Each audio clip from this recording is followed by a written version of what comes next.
Let's welcome our guest, Scott Moon, to the Hairstylist Empowerment Podcast. Well, welcome, Scott, to the show. Hey, thanks so much, Brad. I was really happy to be here. Yeah, it's good to kind of have you on because I think what we're going to talk about today is really what a lot of people want to know. They want to know more about their brand, they want to know about AI, they want to know about just all that kind of stuff, which we'll talk a little bit later in the show. But if you can please kind of introduce yourself and give us a little bit about your background. Yeah, absolutely. Have been in the, as you did a great intro there. I've been in the beauty industry for over 20 years now. Worked for one of the large manufacturers of our beauty products in the salon industry. And it's actually interesting. When I was first with that company, I was on the side of the company that was selling products. Drugstore products, so not hair salon products. I was selling other products that was sold through, the drugstore chains and the Walmarts and the Costco's of the world. And, I was in marketing, a young marketing guy, sort of making my way. And eventually during my sort of career development there, I had the opportunity to get transferred into the division that, works with hair salons and sells products, directly to salons, distributors, etc. And I was very, unsure at the beginning. I said, I don't know if this is, the right environment for me.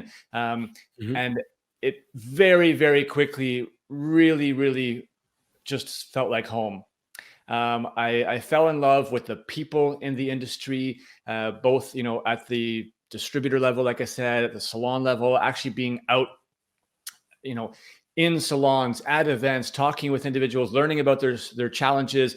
And I felt this huge sort of openness to collaboration. And I've really kind of been dedicating myself ever since to, finding ways to work with, salon professionals to just bring innovative solutions, simple solutions, affordable solutions, something can just help us all, right, do a little bit better day by day. And I've been blessed, to be part of this industry now for, like I said, close to, over 20 years in the beauty industry. But I love what I do every single day, and I hope to continue to do it for a very long time, and hopefully make a bit of a difference along the way.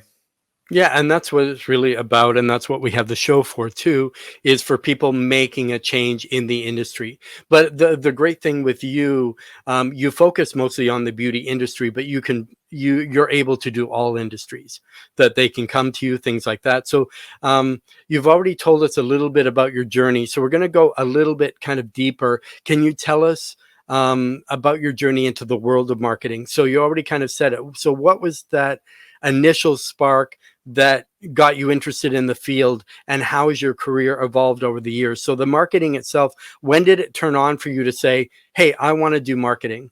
So before you even thought of marketing, we're in marketing. So let's go back 20 plus years.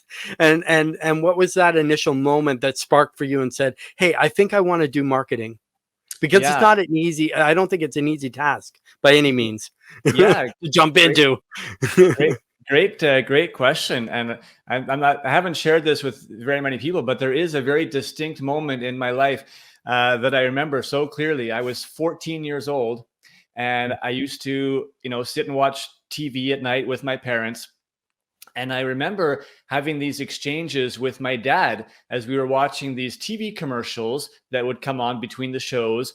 And, a commercial might come on, and my 14-year-old self, might have, laughed at it and thought, that's great. That's so funny. And my dad was sitting there being like, oh my goodness, like that's so stupid. Like who would make, an advertisement like that?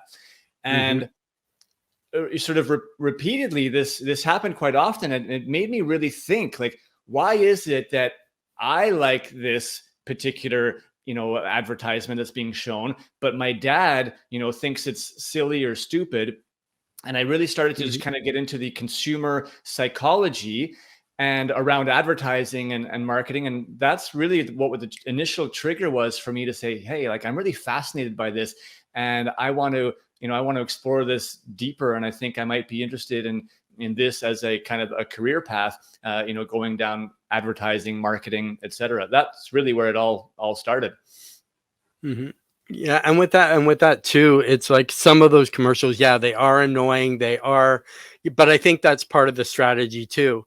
They make them that you can't stand it, or there's the radio one, and you probably know this one. It kind of starts, it was a rainy day, right? So they Yeah. go back, it's the pizza thing, right? And you hear it over and over, or some like stupid lyric, or one thing, once you get it in your head, you can't get it out. So I think that's a kind of strategy that they kind of use as well. But marketing is an ever-changing landscape. So how do you stay updated with the latest, industry trends and adapt your strategies accordingly?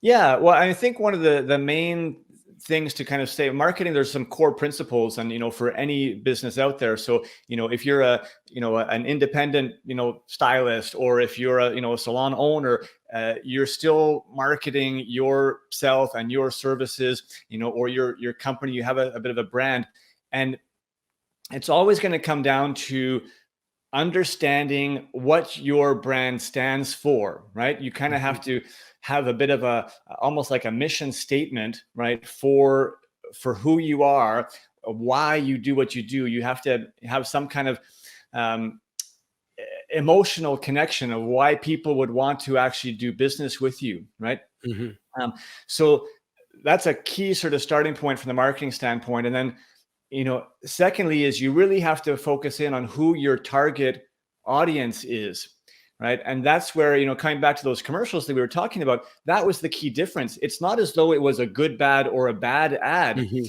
right? That's totally subjective. It really depends on who your audience is. And, for some audiences, it's going to appear bad. But if you're targeting properly and you know who you're trying to Yes. speak to, right, you just care that your message resonates with that audience, and you don't care about other people that maybe are not going to connect with your message. So it's No. really, really important to understand who it is that you're trying to talk to, right? And then understanding what their challenges are, what their pain points are, right? And then present yourself, as a service. We're obviously in a service-based business, so Mhm. present yourself as a service that can help to overcome those challenges that they are having in their lives. And obviously it's related to beauty. So if we're Mhm.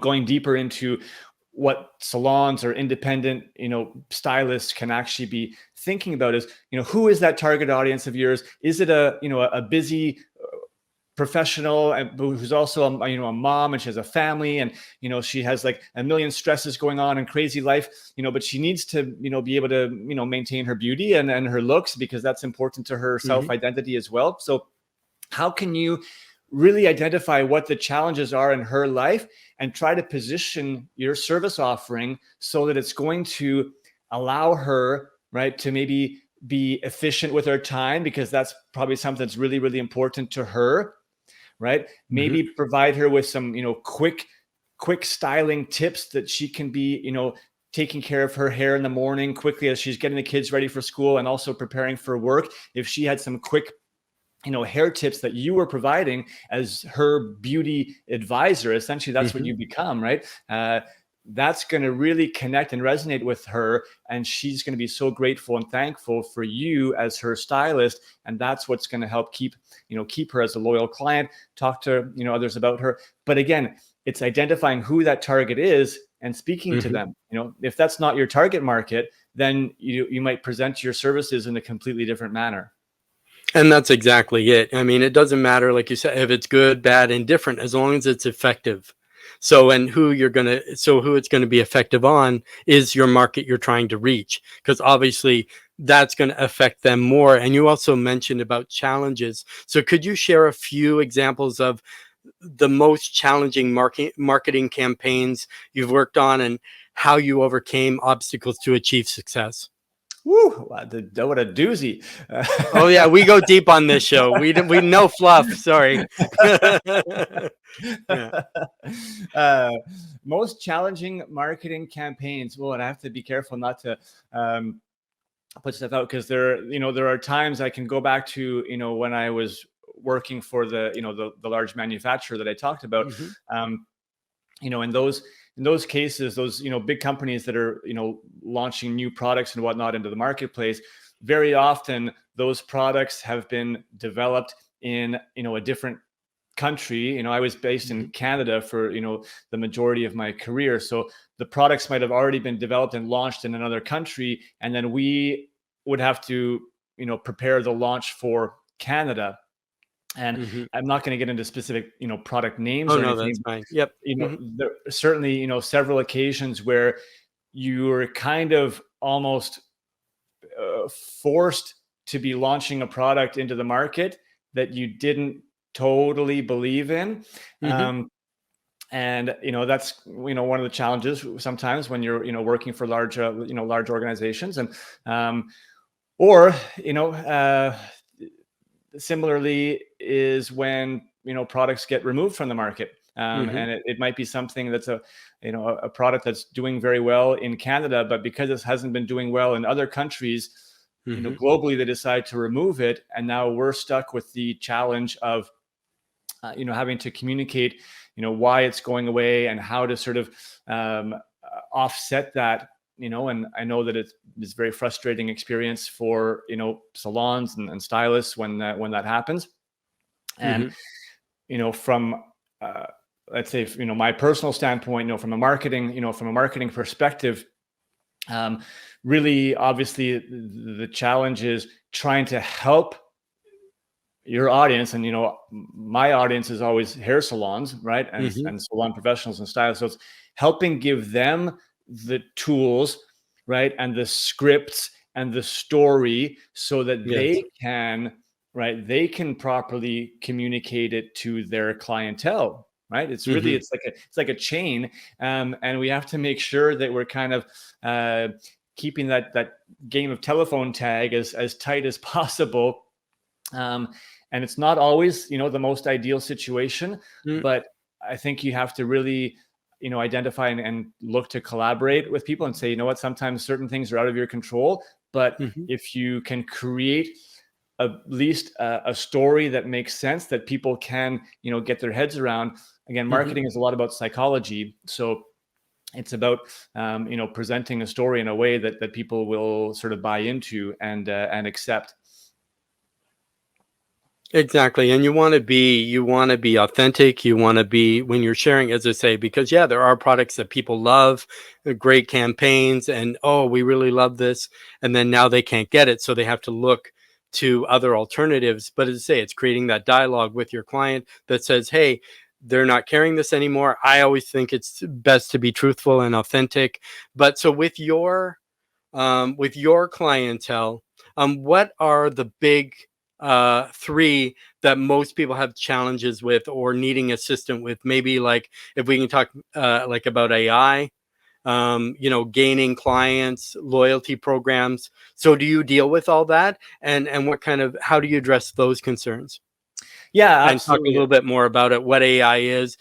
Everybody's always, I need more clients, I need more clients. Or some people don't even know about loyalty programs. Are there benefits? Is it worth it to have it in the salon? Yeah, great question. So I'll sort of start here because you asked what are some of the main challenges that we hear from salons. So you know beyond staff, staff is always the number one thing. We need more staff. We need Mhm. more staff.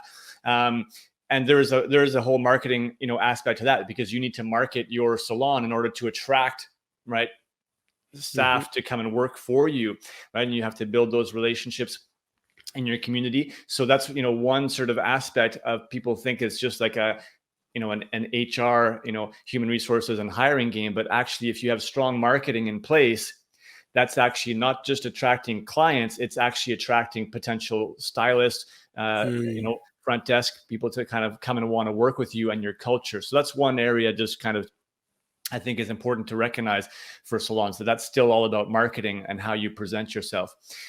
In terms of more traditional marketing, what we think of, yes, everyone is constantly always talking about we need more clients, we need more clients. It seems to be like a revolving door. And Mhm. something that I always talk about is that your marketing plan, right, to gain new clients is only as good as your retention plan.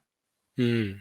And what I mean by that is that if you don't have a solid retention plan in place to actually keep your existing clients, right, then it really serves not a lot of purpose to keep trying to get new clients in, new clients in, new clients in, because it's like you have a hole at the bottom of the bag and they keep, dripping out and dripping out and dripping out. And it's just Mhm. this never ending cycle.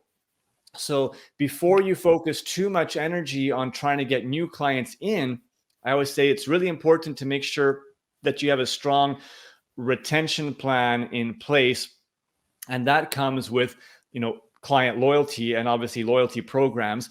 Loyalty programs are something that are very common in pretty much every single industry, in our world, and yet still is not nearly as common in the hair salon and spa world. It's definitely made progress over the last 10 years, but there's still a lot of work to be done.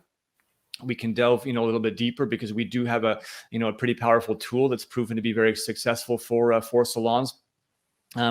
So those are kind of really two big areas. Is like gaining clients. There's a whole strategy on that, and a lot Mhm. of salons have really sort of gotten on board and understood the power of Google rankings and what's called SEO, search engine optimization, and being Mhm. ranked higher when people do searches for things on the internet, because search is a really, really critical part of consumers, right? Every single day, there's actually 3.5 billion with a B Wow. searches on Google every single day. Mhm. It's, and these are people who are actively looking for something, right? So if they are looking for a hair salon in your city or a hairstylist in your city, or they're looking for a specific hair service or, salon service in your city, they're actively looking for that. That's a hungry potential buyer, right? They're very highly motivated. So if you can Mm. capitalize on that and make sure that you get, yourself ranked, high in Google on some of those key terms, that can be a very, very, very powerful way to help, gain new clients.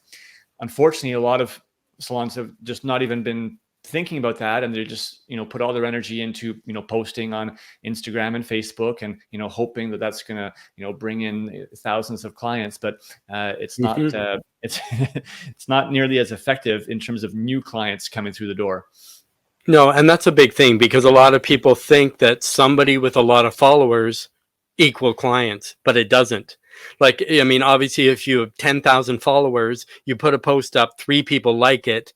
Those aren't, and one issue I think a lot of stylists have is they have their Facebook pages, they have their social media, but all they do is invite other hairstylists. So other hairstylists aren't going to become clients for you. You really have to focus on, unless you're someone like yourself, where you help hairstylists. Of course, then you want to invite hairstylists to your social media. And especially now with the kind of age of AI that has kind of just flooded the market and stuff like that. One thing we kind of talked about previously, a little bit about ethical marketing, is a topic of increasing importance. So what are your views on ethical marketing practices, and how do you ensure that your campaigns align with these principles? Yeah, I mean, I just from a personal standpoint, I believe very strongly in just kind of integrity. And I believe in just people ask me about my religion. I say I believe in the religion of just being a good human being. Mm-hmm. Honestly, like that's kind of how I try to live my life, and that translates itself into everything that I get involved with. Certainly, so from a marketing standpoint, what you said earlier, I believe that honesty is always the best policy.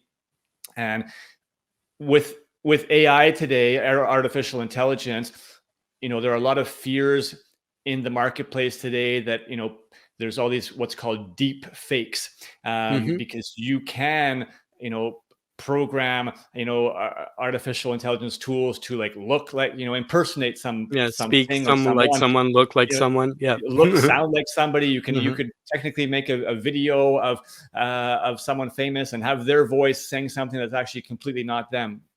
Hmm. um, and that leads to a lot of worries about, how could that technology be used for, for negative stuff. I think what we all have the responsibility, to do ourselves. So that includes me and my business, and everybody listening for their own, business within the salon, the salon industry, is we just have to be true to ourselves. And if we are utilizing artificial intelligence to help us come up with content, come up with ideas, even creating images, it's totally fine. Creating content is fine. It's just like, finding a different way to write something. It kind of can help you with your creativity sometimes. You just want to make sure that you're, checking it over. If ever you're using, some statistics that's maybe being given to you by, an AI, if it's suggesting, just make sure that you know where that, statistic is actually coming from, and you can actually quickly check the source to make sure that it's accurate. And not, you want to make sure the numbers are legit, or cross check it, that sort of thing. That kind of brings us to, as I say, with data and being in the digital age, like data plays a significant role in marketing decisions. So how do you leverage data analytics to optimize marketing strategies for your clients? Yeah, I think it's critical, right? Marketing as a whole is typically very subjective, right? It's more of an art than it is a science, and it's about the emotions, connecting with people on an emotional level. But to actually measure your success is critical in order to help shape what you do in the future, right? Most people have probably heard, the definition of insanity is doing the same thing over and over again and expecting a different result. So if you're not actually looking at, the results that you're getting from your marketing initiatives, and then seeing, is this, working or not? A great simple tool that everybody can be utilizing for this. Everyone's, active on Instagram. If you have a business account on Instagram, you have access to what's called insights. And Instagram insights, gives you a lot of statistics, right, in a simple way, where it's not like you have to go in a deep dive. And some people say, oh, like I don't like all the numbers and whatnot. You can just look very, very simply and see which one of your posts over the last 30 days, over the last 90 days, which ones are performing better, which ones are getting more engagement, more interaction. You can look at, what time of day your followers are more active online, so that you can be posting, at times where you have a better likelihood of connecting, with your audience. You can see days of the week that are more active. You can see, your followers, where they're coming from. Are they male or female? What age groups are they in? So some of these sort of basic things can allow you to see if what you're currently doing is giving you the results that you want or not. And that can help you at least make a decision to, do more of something or less of something in the future, right? So having an understanding of the results. Another thing that I really, really encourage salons, and again, individual stylists, you as a service provider, to be looking at is, when you have a new client come visit you, you should always, always, always be asking them and tracking this. How did they hear about you? Right? Did they find out about you through, just an online search, like Google? Did they find out about you because they saw you through social media? Did they find out about you because they were referred by somebody else? And not just casually. I think you should actually track that number. You can track it on a piece of paper at the very least, or a very simple, sort of spreadsheet on your computer. And after you've had, 30, new clients over a period of time, 50 new clients, 100 new clients, you can look and say, 50%, about half of the new clients are coming to us because of, one, social media or Google or something. And you can now shift maybe your marketing efforts and say, hey, it seems like that's really the great source to get new clients. We should be putting more energy into that because it's more successful at bringing us new clients. But if you're not even tracking that, you're not looking at it, then you don't know. And when you have no awareness, then we're not going to change our behavior. So it's really, really important that we actually make ourselves aware and that we look at some of these things to help us improve step by step over time. And I think too, for a lot of business owners or stylists or people following social media that have accounts, like numbers for them, analytics for them seems overwhelming. But you can look at it a different light where it can be fun and it gives you insight, because why would one post get you a couple hundred likes, another post get you 2 likes? You didn't think you changed anything, but it's kind of knowing. And the same, like you said, with the time, like, where are your clients from? Like, we're in Canada, but maybe we have people from the UK looking at our stuff. Maybe we have people from Australia looking at our stuff. So one is like 5 hours ahead, the other one is 15 hours ahead. Or some people could be hours behind if they're in, Vancouver or some different places. So you have to know, it's like, okay, it's 9 o'clock here. Everybody's on at this time. I'm going to post. Well, for somebody else, it might not be 9 o'clock.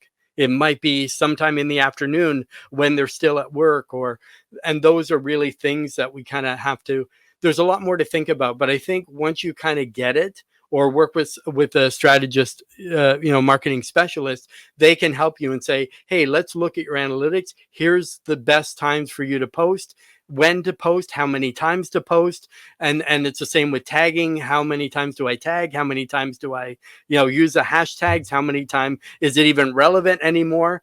Do I use 30? Do I use 3? Like, I know a lot of people have questions like that, but I think if you use the tools like Insights, because Insights will also tell you when someone's left. They don't tell you who it is, but they'll say you were at this number and now 2 people have left after a certain post. So it kind of gives you an idea. But really, if people leave, that's fine, because you really only want the people looking at your marketing that are, your vibe is your tribe. So you basically, like you said, you want to target to the right people, and you don't want people on there who are never going to like, never going to share, never going to recommend, never going to be active, on your social media, make comments, do any of that kind of stuff.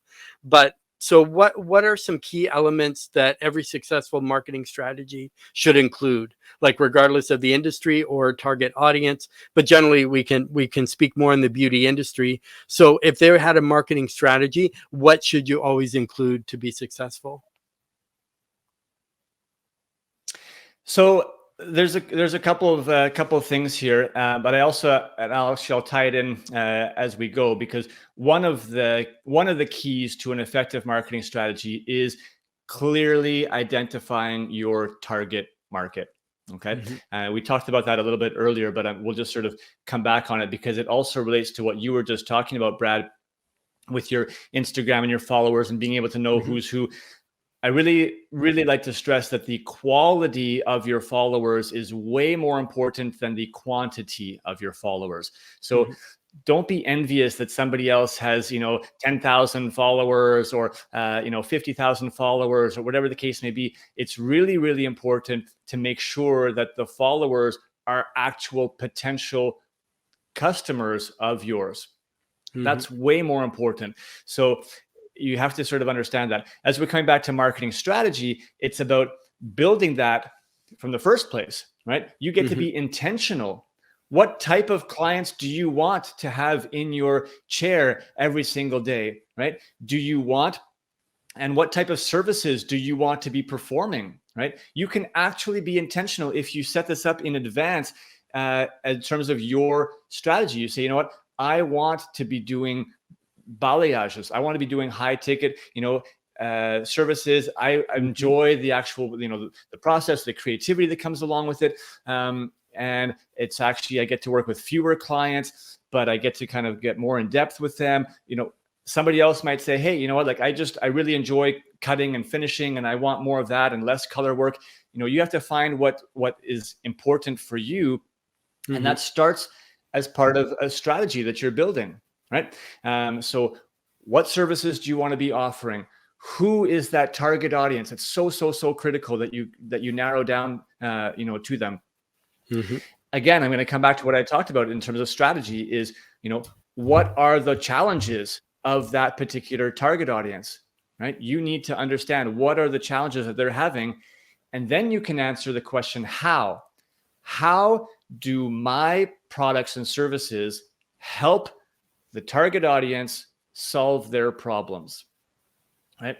And if you can answer those questions, you now have a base to work from in terms of what content you start putting out there, right? Because you're going to be just putting out how you are helping solve their problems, and you know who you're talking to, so you can use language, you can use examples of people that fit the profile of your target audience. If they're into like health and health and wellness, you might be talking more about those types of things as part of your captions in your post, and you're going to draw in more people who are interested in that mentality, in that language, right? And by presenting tips on how you're solving their problems, again, you're connecting with them emotionally on their challenges that they're having, and they're seeing you as a provider of potential solutions, right? So you're connecting emotionally with those people, and you're drawing in the right type of people that you want to be working more and more with. So it's all about being intentional, and this starts with creating that strategy of who you are, like what you want to be doing, right? Who's your target audience, what challenges they have, and how your products and services can help them overcome their challenges. Yeah, and that's exactly it, because I think we need to be the go-to expert in our industry. I always believe that money comes through service, and the bigger the problem you can solve, I think the greater income you'll receive, because you're helping more people, that sort of thing. And I think with the big thing now with a lot of social is algorithms. Everybody's like, oh, the algorithm. But I think now, especially with IG, they're looking more at not necessarily how big your audience is. They're looking at how you connect, like how you're connecting with your audience. So you may have an audience of 10,000 with very little connection or interaction, but you may have an audience of 3, but yet they're constantly, liking, sharing, commenting, doing all that. So I think that's what they look at more now, is more the interaction of your platform and how engagement. So they're looking at more engagement as opposed to numbers. Because at one time, especially in this industry, a lot of big companies, especially if you want to be part of a big company, work for a big company, they wouldn't look at you unless you had over 10,000 followers. But then now they're looking at more engagement. So if you're really engaged with your audience, then people are going to, I think you'll be more successful with your platform, because then you kind of know all your followers, where a lot of them just, oh yeah, I just want the numbers, so I'm going to just let people come, on and that sort of thing. But like with my followers, I know each person, everybody that follows me, I know all of them. So in some way I've reached out, I've connected. And that's the thing too, like just saying, hey, thank you for following me. Here's our thing, how can we assist you? Rather than, oh, we got to like, and you just leave that client just out there. I think that that's still part of a marketing strategy too, is reaching out and connecting, because now you're taking that heart connection a little bit, and they're like, hey, wow, I'm being seen, I'm being heard, I'm being listened to. These are my issues. Even if you ask them, what are your things, blah blah blah, then if you can do that for them, and you're also qualifying that client as well to say, yes, my salon, my staff, my uh, toolkit of what I can provide, like you said, with all the products, with all the services, with all the skills, you should be able to connect all those things to establish a solution for our client. And we kind of already covered this, but my next one is, so with content marketing, it's like a buzzword in the industry. So could you share some strategies for creating compelling and valuable content that resonates with audiences? Yeah, absolutely. That's a great question. And the key that everybody is looking for is engagement, right? Like we all want, more engagement, with our clients. So it's always like, what can I post? How do I get more engagement? So a couple of things that we need to look at here for getting more engagement.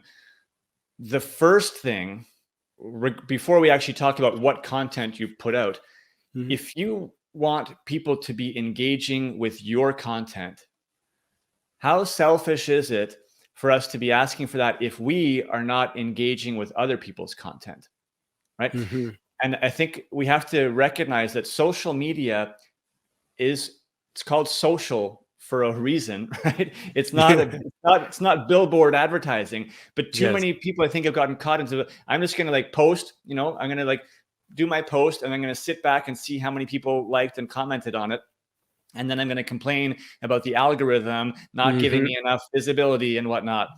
And, the Yeah. reality is it's social media. And just like anything else in life, if I want to, earn more respect and have more people respect me, the way to do that is that I have to actually treat others with respect. I have to show respect, and then it's going to boomerang and come back to me, and I will earn more respect by doing that. If I want to be loved, I have to start by giving love out and showing love, and then it's going to come back. So if I want more engagement on my social media, I have to start by engaging with other people's social medias. And exactly to what you were just speaking to, Brad, you need to Hmm. understand who your really, really active followers are. I like to call them your super fans. Hmm. Right? You should know who your super fans are, and you need to be actively engaging with them on a regular basis, and then also trying to, engage with others to maybe bring them in to become more super fans, and they're then going to, return that and bring more engagement onto your Hmm. posts and content as well. So that's a starting point about engagement that's really important. It's actually more important than just what type of content is going to get me more engagement, because actually engaging with others is Hmm. what's going to get you the most engagement. Of Okay. course. Yeah. In terms of actual content ideas, so we can sort of throw a few things out here. Again, I always come back to, you want to think about that strategy that we talked about. So, what are those pain points, right, that your audience has, and how are you solving those pain points? And now that should be the focal point of what your content is, Hmm. right? So you should be showcasing that. And it might be, little tips and tutorials that works really, really well on a regular basis, because consumers out there, they want information, right? They want to learn more about their beauty, regimen, their beauty routines. They want tips and tricks, and you're the expert. You're the one who has that information. So, if all you're doing is just, posting a picture of the hair that you did over and over and over and over again, okay, it's showing that great, you can deliver excellent Hmm. results, but how is that providing value to your audience, right? How is that teaching them something? So I'm not saying not to post, your hair results, and showcasing your results. You just want a good variety, right? Because you want to show, like, here's some inspiration of looks that you can do. And that's where you always want to be thinking the value for my audience. What's the value Hmm. for my audience? So if I'm posting a picture of a, beautiful balayage that I did, how can I turn this into some kind of value for my audience? Not just, hey, look at me, look at the great work that I did. It's, Hmm. what, here's some inspiration, that might help you. Here's, the transformation that's possible, so to help people think through what they might want to be able to do. Maybe you talk about, you know, uh, how to go about doing, a consultation to get to this point. Hmm. Those elements that is actually going to resonate a little bit deeper, right, with your audience that you're speaking to. So I feel like the content has to be bringing some kind of value to your target audience. And if you just Hmm. continually throw them value, sometimes it's inspiration, sometimes it's education, then sometimes it's going to be, a little bit of humor, because, people Hmm. like to, engage and laugh a little bit. But think about posting for your audience and not just posting what you like. Exactly, because a lot of times what you like isn't necessarily what your audience likes. And I believe people love to buy, but they don't love to be sold to. So what I see a lot of is, balayage special, the price and the phone number, and that's it. They don't really, like you said, why not create a video? And maybe they're the first time they're thinking about balayage, but they don't really know what the steps are or how long it takes or how do I take care of my balayage? What products do I need? Like for me, I would love all that information. And then that would show me that you're the expert. And I want to go more to a certain stylist or your salon because now I know more about it, what to expect as far as price, rather than just, balayage special and come in. And then because I don't think those ads really do anything unless you're hunting for price or you're looking to have a balayage done anyway. But what about that person that never thought about a balayage that, oh yeah, that might be great for me? Just tapping into that market as well. So where you are in kind of Montreal, it's known for its like diverse culture. And I've been to Montreal before. And so how has the local culture influenced your marketing strategies and the way that you approach different markets and audiences? I think I'm grateful that I grew up in this culture because, like you said, it was so diverse, and it gave me the opportunity, as well as opened my eyes to, be open and curious from a very young age, about different cultures, about different people, about different foods, and really that approach really, I think, allowed me to be prepared to start, working with people, individuals, companies from, many places around the world, because I was already kind of open to having those conversations and learning about different cultures, and just sort of nuances, right? It's a lot of it is nuance. If we look at North America, we can say, oh, Mhm. North America, it's like all lumped together, but there's not just nuances East Coast, West Coast, but there's, mid, mid, and even within, like, if you're in, Central America, but you're in like a city versus, a rural area, there are nuances in terms of how to connect and interact. So I feel like, growing up in a multicultural environment, like Montreal, allowed me Mhm. to just kind of connect with that at an early age. And then through my experiences, at the manufacturer level, like I said, marketing different products towards different target markets, as well, it gave me a lot of experience that now I feel very enriched to be able to work with, salon professionals from all over the place, and really be able to help them connect, right, with their local audiences.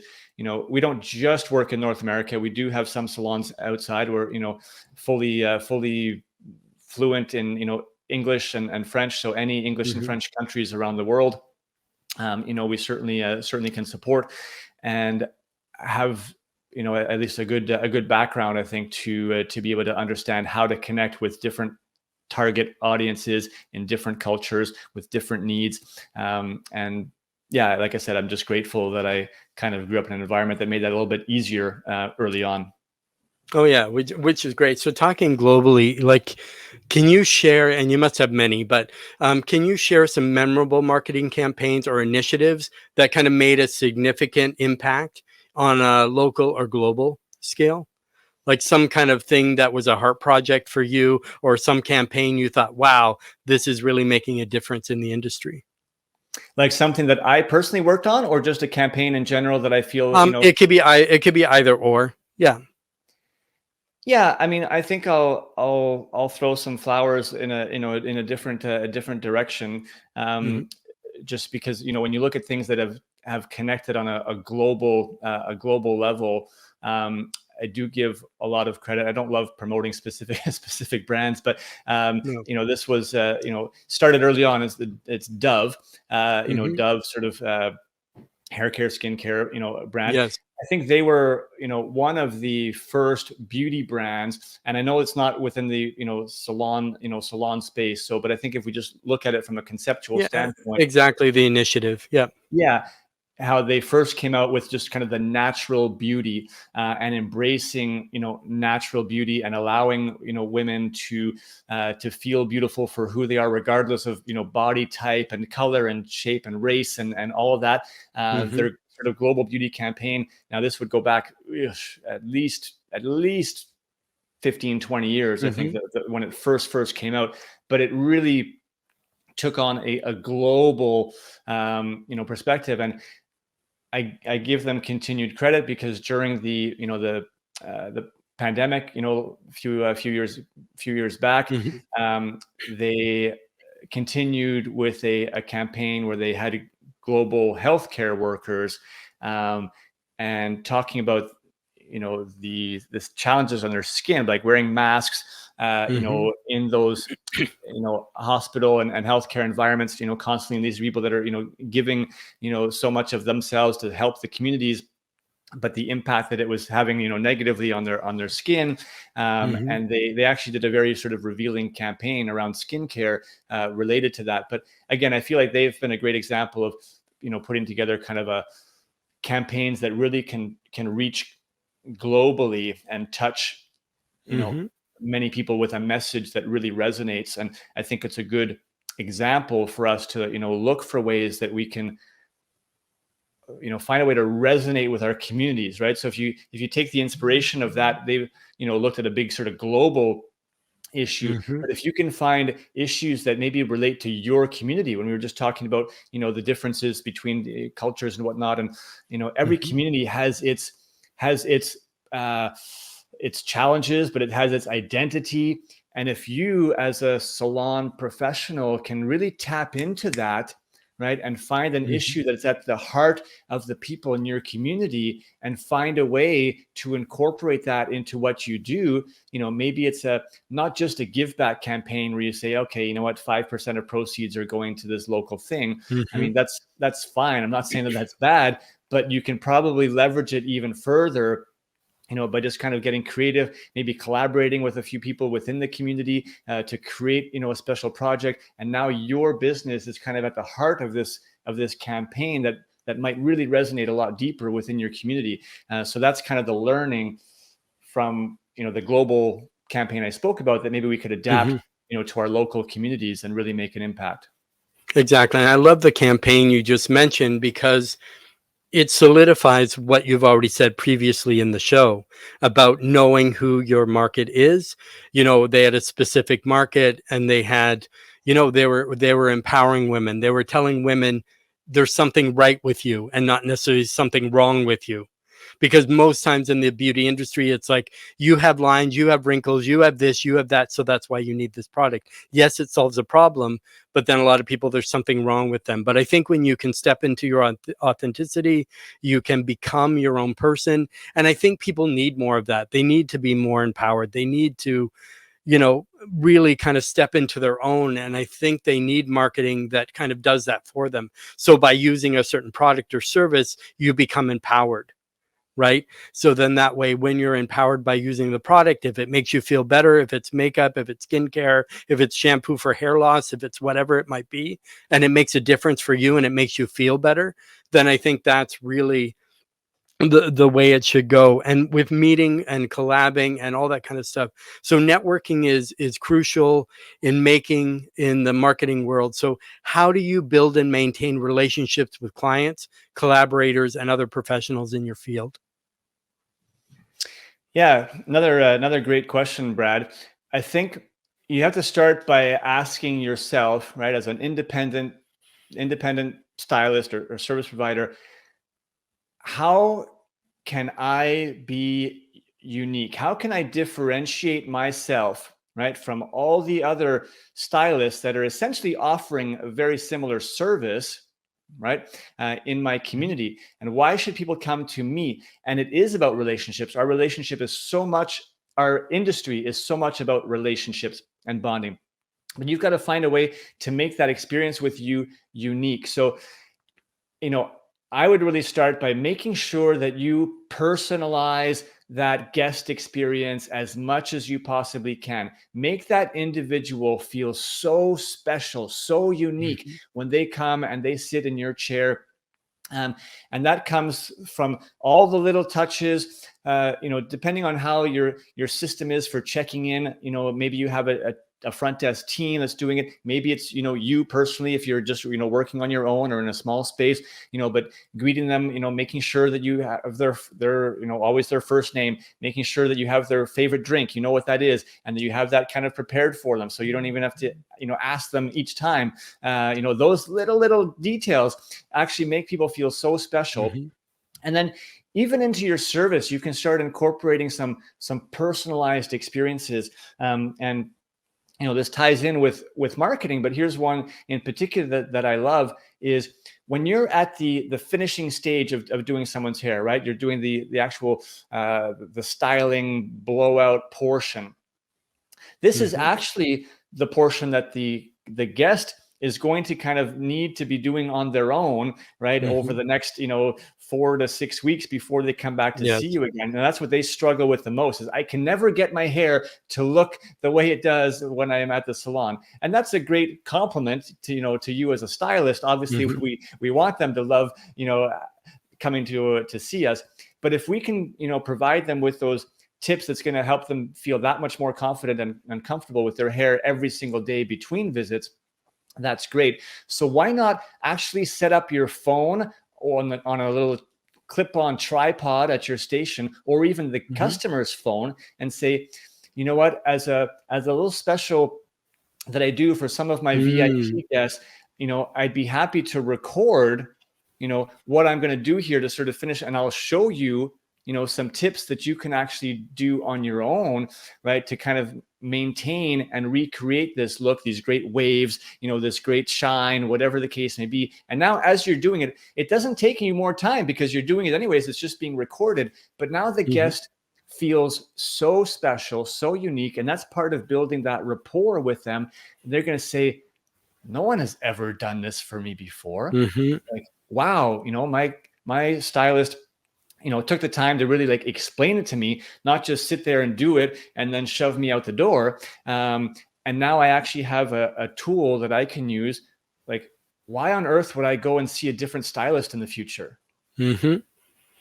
Yeah, Right? because they really reached out, and that alone is worth gold. It's an amazing tip that why not do it in the moment, be present with your client, because clients always say, "I wish I could take you home."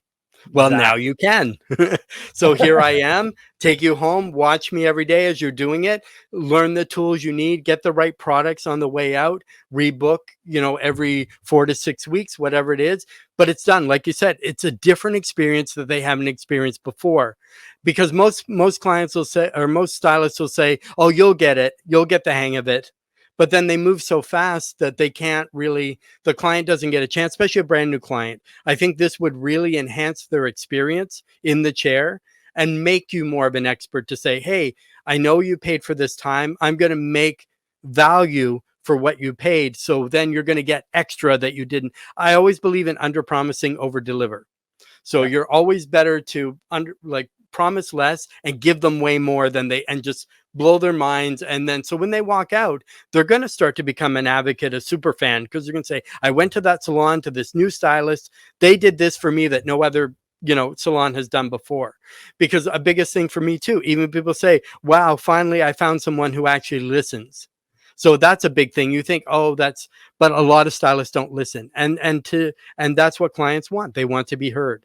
So that's a great way to say, "I'm going to take, if this is something you're going to have difficult with, then here, I'm going to do this for you. So for the next 4 to 6 weeks, you have this. And if you still have tweaks that we need to make, then we can do that on your next visit." So you always have them coming back for something more exciting that shows that you're thinking about them.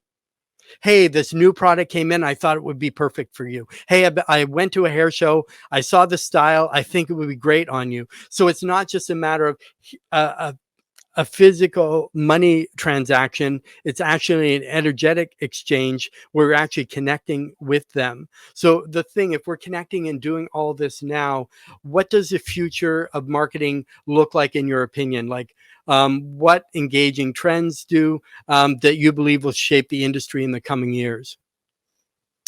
Well, that's a loaded question, Brad, because Hmm. our world is changing so rapidly right now. Hmm. I think we're all seeing it right now. Is like the first taste of artificial intelligence, Hmm. and people have maybe heard of this terminology, Web 3.0, because there's also uh, you know the whole wave that's started a couple of years ago with cryptocurrency and Hmm. this blockchain technology. And um, there's a massive technology shift that's coming, and we're kind of like on the cusp of it, and we never really know how quickly these things go. But if we just look back 20 years ago, where I didn't even know if Facebook existed 20 years ago or not, but it was probably like, 2007, 2005, 2007, around there. yeah, Yeah. right. So like Yeah. not even yet. If we go back 20 years, we didn't even have social media yet. We were still just getting used to basic cell phones that, we only use them to make phone calls. Now we don't now we don't use them for phone calls. We use them as like personal It's a computer mini devices. computer. Yeah, Yeah.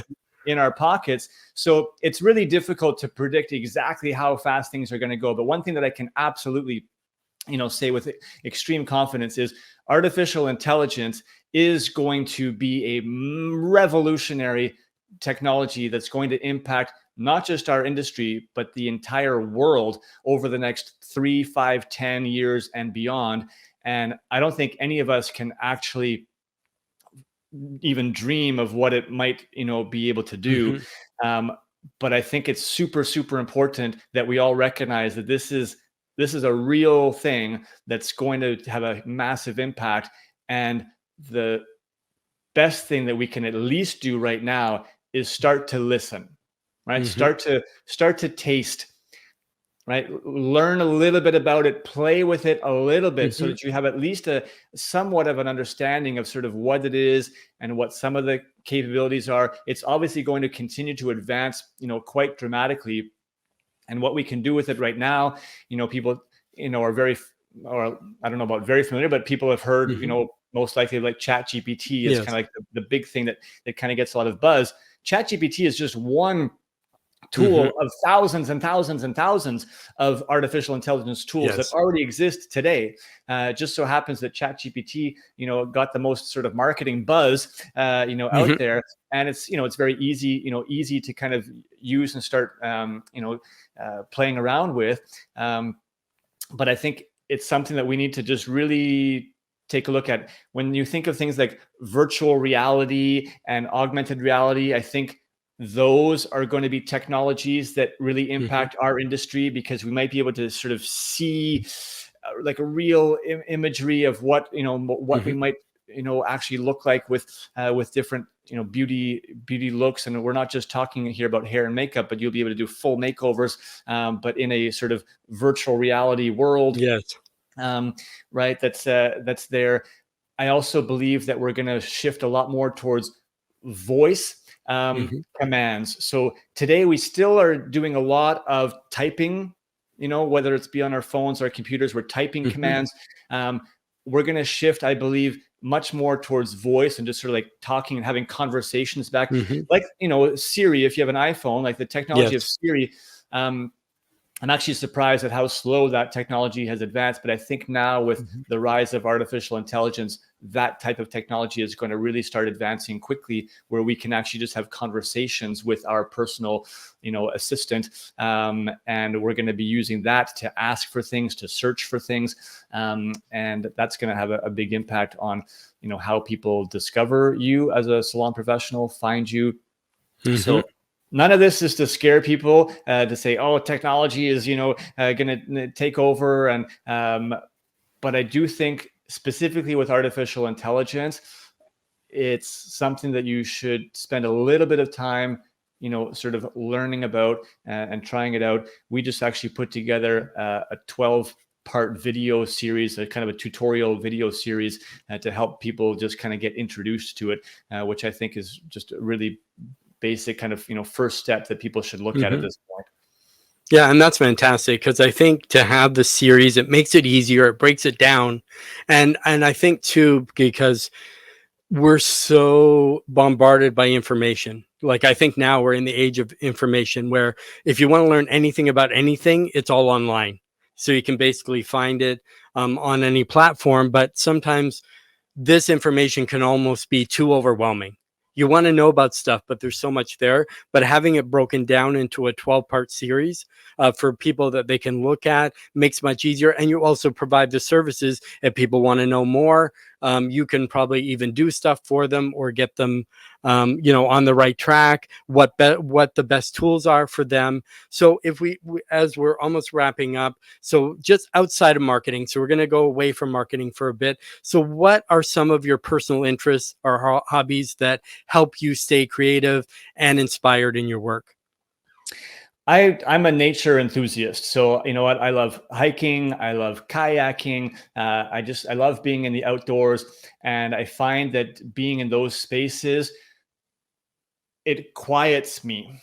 Hmm. Whether I'm like in the trees on a hike or whether I'm like out on the lake, you know, just in my kayak, feel a sense of peace. It quiets my brain, and it Yeah. actually allows me to sort of absorb new things. And I feel like that's maybe often a source of inspiration. Um, I also love sports. I'm very active, so Hmm. I play a lot of sports, whether it be tennis or basketball or golf, and that helps me keep my energy, my energy level high, which I think is important for all of us, Yeah. to maintain kind of a active and good energy. We need positive energy flowing through us to be able to give the most of ourselves, every single day Hmm. in our lives, whether it be to our family, whether it be to our clientele in the workspace. So those are the things that kind of really drive me, both from a creativity standpoint and kind of maintaining energy, which I believe is super important. Yeah, and that's it. Like being out in nature, you can ground, you can connect. Sometimes you have to unplug to get plugged back in. And I find too, like everything comes out of nothing. So thoughts come out of nothing. When you're in nature, some things that may come to you when you're in busy environment, because we get thousands of thoughts per day, per moment, like that sort of thing. And the same, if you're doing some kind of sport, some kind of activity, it's getting rid of the brain fog. It's releasing those feel good hormones. It's getting you active and connected with people. It gets your body moving, your blood flowing.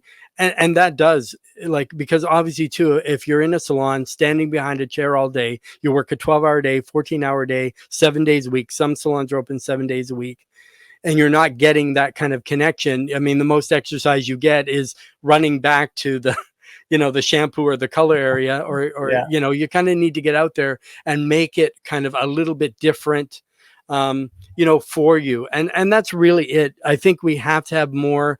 Marketing's part of you, but I don't think marketing, I think if you have a good marketing campaign or a good marketing company to go to, or a mentor, that you can just kind of either put it on autopilot, because you have a marketing manager, or you go on, you post what you need to post, and then leave it. Don't worry about it. Don't check every 5 minutes to see who's liked it, to see who, if they want to connect it with you, they'll phone, they'll email, or whatever your call to action is, sort of thing.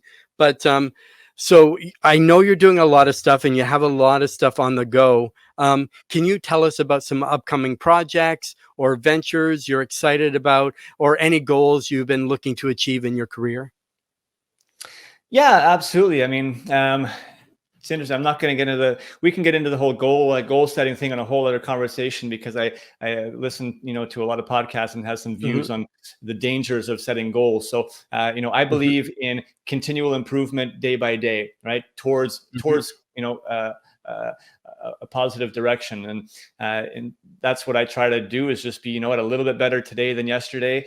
Um, I really genuinely care about helping our professional industry as much as possible, and that's my personal goals. Hmm. And it's finding new ways to do that, and it's all about listening. It starts with listening, it starts with connecting, it starts with understanding what are the Yes. challenges out there. When I started Salon S.O.S, 5.5 years ago, the mission was to bring simple and affordable marketing solutions to the hair salon world, and that's still our mission. But it started off with websites, because I just saw so many salons that didn't have websites, or they had old, outdated websites, and I Hmm. was trying to understand, why do they not have a website? This is so critical for your business, or why is it there, but I see that they haven't updated it in 3 years because there's an old promotion that's still sitting here. And Hmm. in talking to salons and talking to distributors, I understood sort of what some of the barriers were, and said, okay, I need to create a system here that's going to allow every single salon, and even salon professionals. We work with a lot of independents, that need their own personal branding, on a simple tool that's super affordable, that gives them that online presence. So it started with websites, and then it was social media. Everybody needed help with social media, so we've got a lot of tools and specifically trainings around social media. Then it was this loyalty part. We talked about client retention earlier, and we developed a very, very powerful client retention sort of loyalty app, for salons, that they get their own personalized one. And so we've been working with salons on that and implementing. And so it's kind of been an evolution. We launched, an e-commerce platform during, the pandemic, when everybody needed to, was shut down. They needed to sell online, and they needed that help. So we went down that direction. Recently, we have, like I said, been following and being very close with artificial intelligence and the evolution and impact in that. So that's kind of the current, sort of baby project that we've been focusing on. There's been Google, right, helping people with their Google rankings and search engine, because that's so critical. And, kind of a next project that we're kind of have on the go a little bit is just helping to provide more turnkey solutions. I hear this so much, from salon owners specifically. They say, you know what, like I just have too many things to do. And when someone tells me I should be doing this sort of marketing, it's just adding one more thing on the to-do list that, I know that I should be doing this, but I just don't have the time. I don't have the capacity. And I just need somebody who can take care of that all for me. So we're, kind of putting together a bit of a turnkey, almost like concierge type service, to be able to implement some of these actions that are important, for salons to be able to put together strong promotions, properly promote those promotions in salon, online, social media, through their website, in a very sort of easy way that the salon actually doesn't need to think about, and can actually go forward. So that's something that we're, pretty excited about bringing soon, and we'll continue to keep our ear to the ground, to see what the continued challenges are, and continue to bring simple and affordable solutions that can help our industry. That's amazing. And people want to see you live. You're actually speaking at Beauty X. Can you tell the audience a little bit more about that?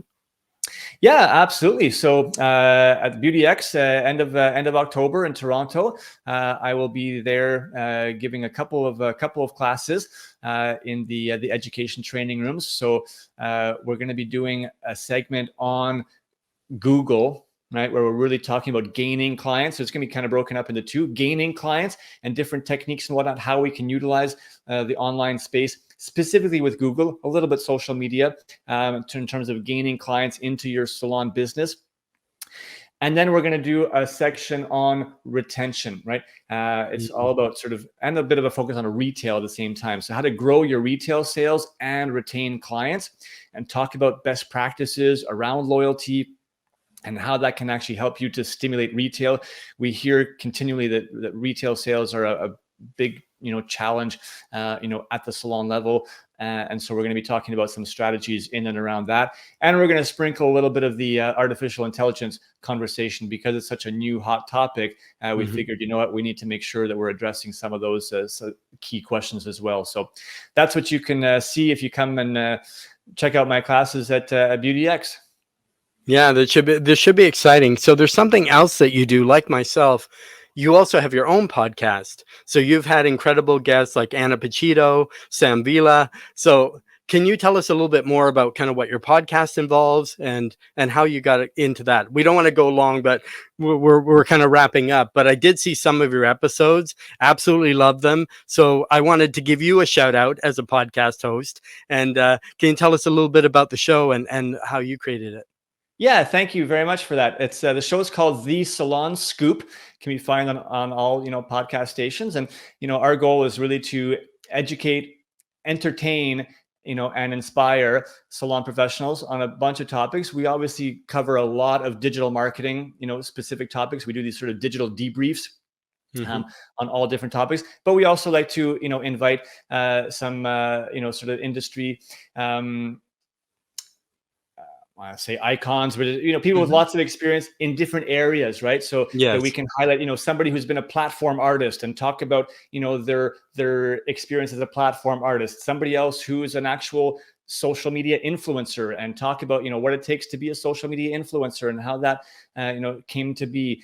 Somebody, a salon owner that's been having success with, dealing with the staff shortages and recruitment and how they're doing. We're just trying to sort of share some best practices, different areas that people can kind of learn from, and at the same time, have some fun. We'd like to have some good exchanges, just like you do here on your great podcast, Brad. So yeah, I think the more that we can just kind of get content, people like to consume information in different ways, and that's why we decided to be there. So some people spend a lot of time on social media. Some people like to listen to podcasts while they're at the gym or while they're driving in their car. Some people like to watch videos. We have a YouTube channel with marketing videos. It's kind of like a marketing academy on YouTube.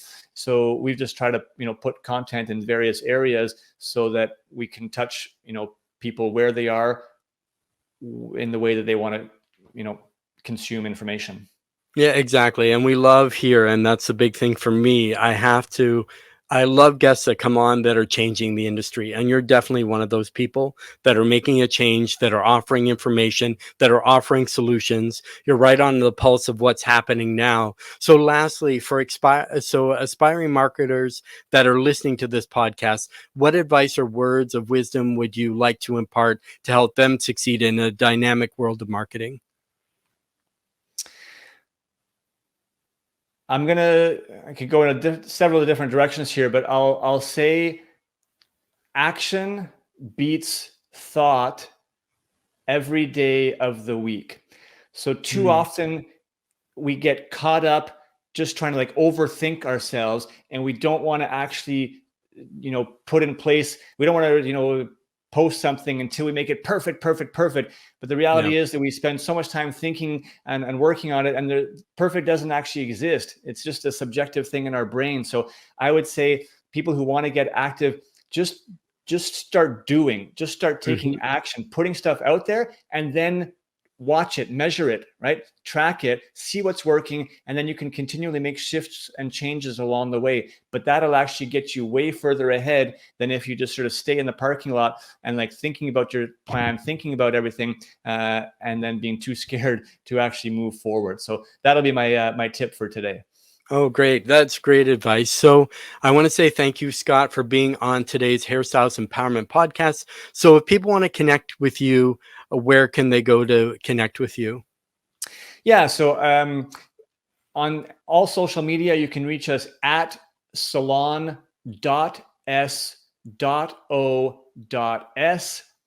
You can check out our website for all the different, sort of resources and services that we have. That's just www.salonsos.ca, and you can email us at info@salonsos.ca.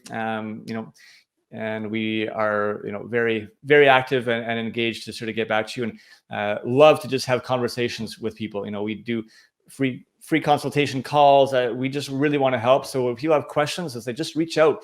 The best thing that you can do is just ask, right?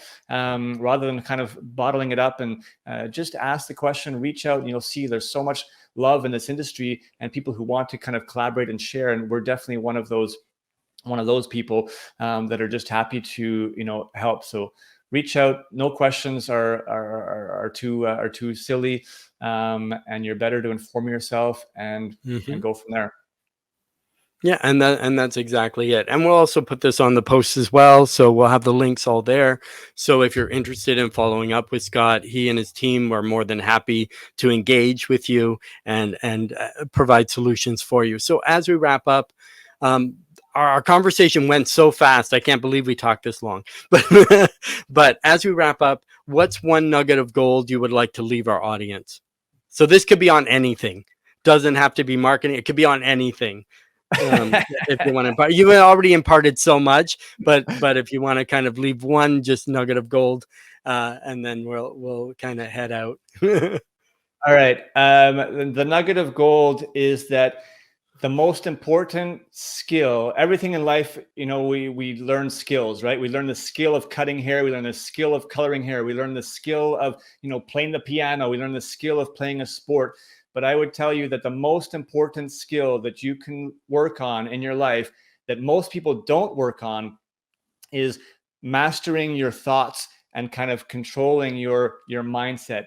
It is a skill, and we can work on it. And once you do and kind of are able to put yourself into more of a positive sort of mindset on things, it can completely transform the rest of your life in so many positive ways. And it's, it saddens me that we don't spend much time at all working on it, and we work on all these other skills, but this one absolutely is the most important one that you can, possibly work on. So I encourage you to absorb information that's going to help you take more sort of power over your your thoughts, your positive energy, and you'll see incredible ramifications in your life.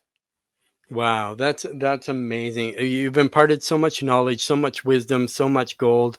As I say, that's why we called this, over the moon, because you've provided so much information. It really sends us above and beyond.